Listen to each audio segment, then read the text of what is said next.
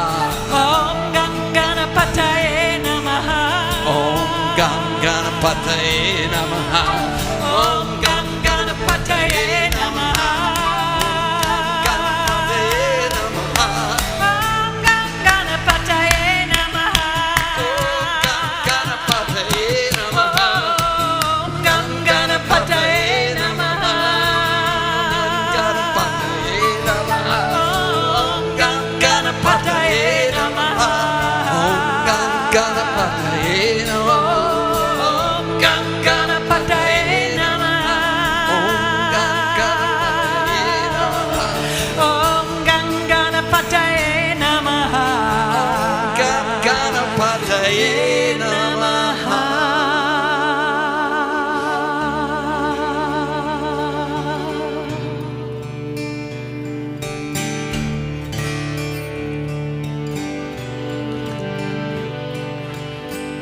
Ganesha Sharanam Sharanam Ganesha. Ganesha Sharanam Sharanam Ganesha. Ganesha Sharanam Sharanam Ganesha. Ganesha Sharanam Sharanam Ganesha.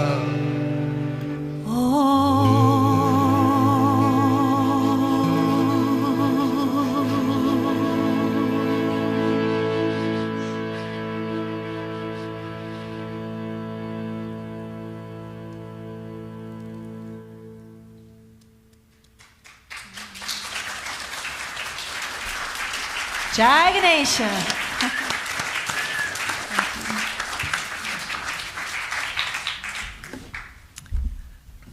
Oh, with that thought in mind, as we replenish those energies, because we've just opened up all our centers, we give thanks for this beautiful service, for the way we've been inspired, uplifted, empowered.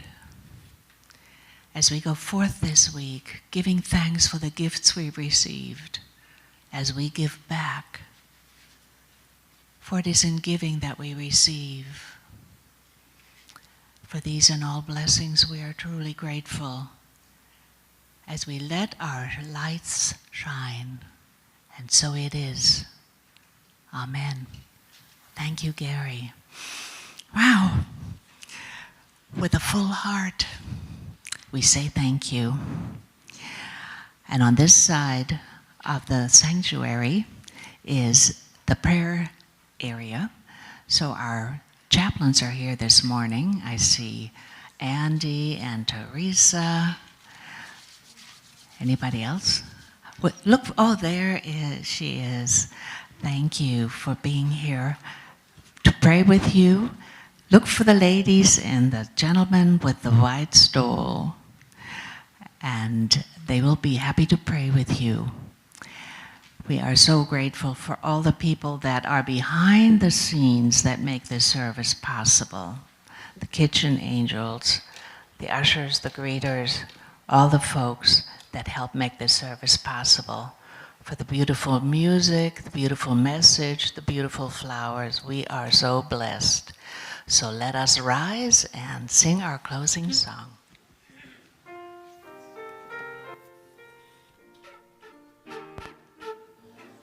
There be peace on earth, and let it begin with me. Let there be peace on earth, a peace that was meant to be, with God as creator, family all are we. Let us walk with each other in perfect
peace.